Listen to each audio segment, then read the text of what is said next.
भाद्रपद महीने की पूर्णिमा तिथि बहुत ही खास होती है, क्योंकि इसी दिन से उमा महेश्वर व्रत भी किया जाता है और पितृपक्ष यानी कि श्राद्ध भी शुरू हो जाते हैं।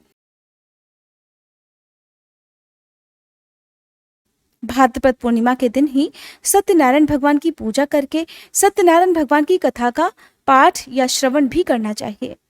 इस दिन व्रत रखने से भक्तों के जीवन के सारे दुख दूर हो जाते हैं, जीवन में सुख समृद्धि आती है और सत्यनारायण भगवान की कृपा भी होती है।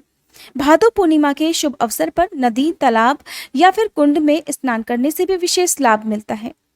पूर्णिमा की तिथि को चंद्रमा अपनी 16 कलाओं से परिपूर्ण होता है, इसलिए इस दिन व्रत रखकर रात को चंद्र देवता की विशेष पूजा अर्चना भी की जाती है। भादो पूर्णिमा के दिन भगवान विष्णु के साथ साथ माँ लक्ष्मी जी की पूजा अर्चना भी की जाती है और साथ ही इस दिन भगवान शिव और माँ पार्वती की भी विशेष पूजा अर्चना करनी चाहिए, क्योंकि इसी दिन उमा महेश्वर व्रत भी किया जाता है। इस दिन व्रत रखने से भक्तों को भगवान शिव और माँ पार्वती की कृपा भी प्राप्त होती है। मान्यताओं के अनुसार भगवान विष्णु ने भी देवी लक्ष्मी की प्राप्ति के लिए उमा महेश्वर व्रत रखा था। उमा महेश्वर व्रत के दिन भगवान शिव और माता पार्वती का गंगा जल, सफेद फूल, भांग, धतूरा, बेलपत्र और अखंडित चावल से धूप दीपक जलाकर पूजन किया जाता है। साथ ही इस दिन चंद्र देवता को खीर का भोग लगाकर चंद्र दर्शन करके ही यह व्रत खोल लिया जाता है। आज की इस वीडियो में आप भाद्रपद पूर्णिमा की 2 कथाएं सुनेंगे। एक भाद्रपद पूर्णिमा की कथा और दूसरा आप उमा महेश्वर व्रत की कथा भी सुनेंगे। जो भक्त इस दिन उमा महेश्वर व्रत ना भी रखना चाहे, उन्हें भी इस दिन इस कथा को पढ़ने से विशेष लाभ मिलता है।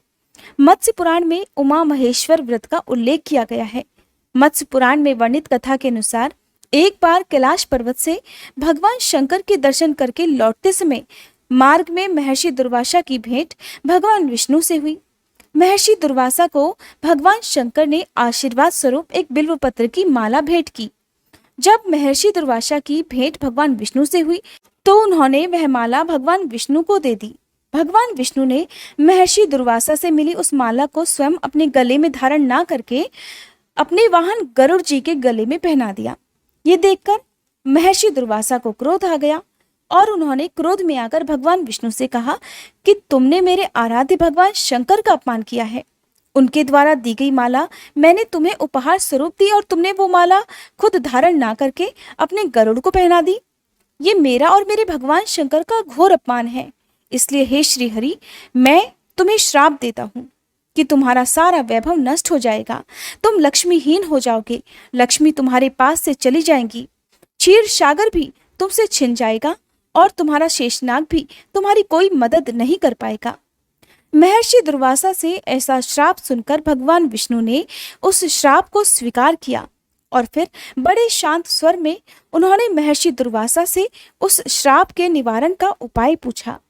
तब महर्षि दुर्वासा ने भगवान विष्णु को उमा महेश्वर व्रत रखने का परामर्श दिया। महर्षि दुर्वासा ने कहा कि उमा महेश्वर व्रत करने से मेरे श्राप के कारण तुम जो कुछ भी खोगे वो सब तुम्हें पुनः प्राप्त हो जाएगा। तब भगवान विष्णु जी ने भाद्रपद महीने की पूर्णिमा पर उमा महेश्वर व्रत का अनुष्ठान किया और इस व्रत के प्रभाव से महर्षि दुर्वासा के द्वारा दिया गया श्राप भी दूर हो गया और लक्ष्मी जी के साथ साथ उन्होंने जो भी वस्तुएं खोई थी उन्हें वो सब पुनः प्राप्त हो गई। अब सुनिए भाद्रपद पूर्णिमा के दिन सुनी जाने वाली विशेष व्रत कथा। द्वापर युग में एक समय की बात है कि यशोदा जी ने श्री कृष्ण से कहा, हे कृष्ण, तुम सारे संसार के उत्पन्न करता, पोषक और उसके संहार करता हो। आज कोई ऐसा व्रत मुझसे कहो जिसे करने से मृत्युलोक में स्त्रियों को विधवा होने का भय न रहे और ये व्रत सभी मनुष्यों की मनोकामनाएं भी पूर्ण करने वाला हो। तब श्री कृष्ण कहने लगे, हे माता, आपने अति सुंदर प्रश्न किया है। मैं अब आपसे ऐसे ही एक व्रत को सविस्तार कहता हूँ। सौभाग्य की प्राप्ति के लिए स्त्रियों को 32 पूर्णिमा का व्रत करना चाहिए। इस व्रत के करने से स्त्रियों को सौभाग्य संपत्ति की प्राप्ति होती है। यह व्रत अचल सुहाग देने वाला होता है। यशोदा जी कहने लगी, हे कृष्ण, सबसे पहले इस व्रत को मृत्युलोक में किसने किया था और इस व्रत में कौन सी कथा पढ़ी या सुनी जाती है, इसके विषय में भी विस्तार पूर्वक मुझसे कहो। तब भगवान श्री कृष्ण कहने लगे कि इस भूमंडल पर एक अत्यंत प्रसिद्ध राजा चंद्रहास से पालित अनेक प्रकार के रत्नों से परिपूर्ण कातिका नाम की एक नगरी थी। वहां पर धनेश्वर नाम का एक ब्राह्मण था और उसकी स्त्री अति सुशीला और रूपवती थी। दोनों ही इस नगरी में बड़े प्रेम के साथ रहा करते थे। घर में धन धान्य आदि की कोई कमी नहीं थी। उन्हें एक बड़ा दुख था कि उनकी कोई संतान नहीं थी। इस दुख से वह अत्यंत दुखी रहा करते थे। एक समय एक बड़ा तपस्वी योगी उस नगरी में आया। वह योगी उस ब्राह्मण के घर को छोड़कर अन्य सभी घरों से भिक्षा लाकर भोजन किया करता था। रूपवती से वह भिक्षा नहीं लेता था। उस योगी ने एक दिन रूपवती से भिक्षा ना लेकर किसी दूसरे घर से भिक्षा ली और गंगा किनारे जाकर भिक्षा में मिले अन्न को प्रेम पूर्वक खा रहा था कि धनेश्वर ने योगी का यह सब कार्य किसी प्रकार से देख लिया। अपनी भिक्षा के अनादर से दुखी होकर धनेश्वर योगी से बोला, हे महात्मन, आप सभी घरों से भिक्षा लेते हैं, परंतु मेरे घर की भिक्षा आप कभी नहीं लेते। इसका क्या कारण है? योगी महाराज कहने लगे कि निसंतान के घर की भीख पतितों के अन्न के तुल्य होती है और जो पापियों का अन्न खाता है वह खुद भी पापी हो जाता है। क्योंकि तुम निसंतान हो, इसलिए पतित हो जाने के डर से मैं तुम्हारे घर की भिक्षा नहीं लेता। धनेश्वर यह बात सुनकर बहुत दुखी हुआ और हाथ जोड़कर योगी के पैरों में गिर पड़ा और बड़े विनीत स्वर से कहने लगा, हे महाराज, अगर ऐसा है तो आप ही मुझे पुत्र प्राप्ति का कोई उपाय बताइए। आप तो सर्वज्ञ हैं, मुझ पर अवश्य ही आप कृपा करेंगे। धन की, सुख की मेरे घर में कोई कमी नहीं है, परंतु मैं संतान न होने के कारण अत्यंत दुखी हूँ। आप मेरे इस दुख को दूर कीजिए, क्योंकि आप सामर्थ्यवान हैं। ऐसा सुनकर योगी कहने लगे, हे ब्राह्मण, तुम चंडी देवी की आराधना करो, चंडी देवी को प्रसन्न करो, तब वही तुम्हें पुत्र प्राप्ति का उपाय बताएंगी। घर आकर उसने अपनी पत्नी से सारा वृतांत कहा और वह स्वयं तपस्या करने के लिए वन में चला गया। वन में जाकर उसने देवी चंडी की उपासना की और उपवास किया। देवी चंडी ने 16वें दिन उसको स्वप्न में दर्शन दिया और कहा, हे धनेश्वर, जा, तेरे पुत्र होगा, परंतु वह 16 वर्ष की आयु में ही मृत्यु को प्राप्त हो जाएगा। अगर तुम दोनों पति पत्नी मिलकर 32 पूर्णमासियों का व्रत विधि विधान से करोगे तो वह दीर्घायु होगा। जितनी तुम्हारी सामर्थ्य हो, आटे के उतने दिए बनाकर शिव जी का पूजन करना, परंतु पूर्णमासी को दियों की यह संख्या 32 हो जानी चाहिए। प्रातःकाल हो जाने पर इस स्थान के पास ही तुम्हें एक आम का वृक्ष दिखाई देगा। उस पर चढ़कर तुम आम का वह फल तोड़कर शीघ्र अपने घर चले जाना। अपनी पत्नी से सारा वृतांत कहना। ऋतु स्नान के बाद वह स्वच्छ होकर श्री शंकर जी का ध्यान करके उस फल को खा लेगी। तब शंकर जी की कृपा से उसे गर्भ ठहर जाएगा। जब वह ब्राह्मण प्रातःकाल उठा तो उसने उस स्थान के पास ही आम का एक वृक्ष देखा, जिस पर एक अत्यंत सुंदर आम का फल लगा हुआ था। उस ब्राह्मण ने आम के वृक्ष पर चढ़कर उस फल को तोड़ने का प्रयास किया, परंतु वृक्ष पर कई बार प्रयास करने के बाद भी वह चढ़ नहीं पाया। तब तो ब्राह्मण को बहुत चिंता हुई।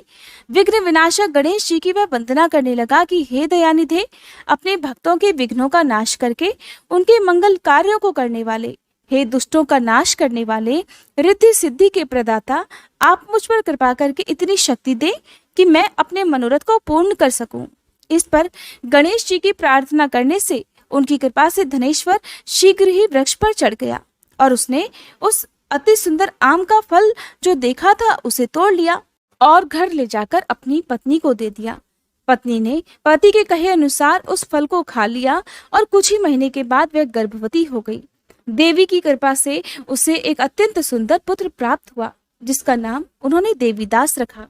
देवीदास जब बड़ा हुआ तो उसे अपने मामा के साथ पढ़ने के लिए काशी भेज दिया गया। काशी में उन दोनों के साथ एक दुर्घटना घटी, जिस कारण धोखे से देवीदास का विवाह हो गया। देवीदास ने कहा कि वह अल्पायु है, परंतु फिर भी जबरन उसका विवाह करवा दिया गया। कुछ समय के बाद काल उसके प्राण लेने आया, लेकिन ब्राह्मण दंपति ने 32 पूर्णिमा का व्रत रखा था, इसलिए काल उसका कुछ भी नहीं बिगाड़ पाया। इस कथा के अनुसार सच्चे मन से पूर्णिमा के दिन व्रत करने से संकटों से मुक्ति मिलती है, दीर्घायु होती है और सभी मनोकामनाएं भी पूर्ण हो जाती हैं। पूर्णिमा के दिन श्री सत्यनारायण भगवान का व्रत करके श्री सत्यनारायण भगवान की कथा भी अवश्य ही पढ़नी और सुननी चाहिए। श्री सत्यनारायण भगवान की कथा का पाठ सूर्यास्त से पहले पहले कर लेना चाहिए। सत्यनारायण भगवान को भोग में लगाने के लिए पंचामृत, जिसमें तुलसी दल अवश्य डालकर रखें, या फिर आप आटे को घी में भूनकर उसमें चीनी मिलाकर उसका प्रसाद तैयार कर कथा सुनते समय भगवान के सामने रखें। कथा समाप्त होने के बाद भगवान से उस भोग को स्वीकार करने का आग्रह करते हुए प्रसाद रूप में इस भोग को सभी लोगों में बांटकर खुद भी ग्रहण करना चाहिए। अगर आप सत्यनारायण भगवान की कथा सुनना चाहते हैं तो पूर्णिमा के दिन आप हमारे इसी चैनल पर सत्यनारायण भगवान की कथा भी सुन सकते हैं। और हमारे इसी चैनल पर हर दिन नियम से सुबह के समय पौराणिक कथाएं भी सुनाई जाती हैं। अगर आपको ये कथाएं सुनना पसंद हो तो अपना प्यार आप इन कथाओं को भी जरूर दीजिएगा। जिसके लिए चैनल को सब्सक्राइब नहीं किया हो तो सब्सक्राइब करके बेल आइकन प्रेस करना मत भूलिएगा।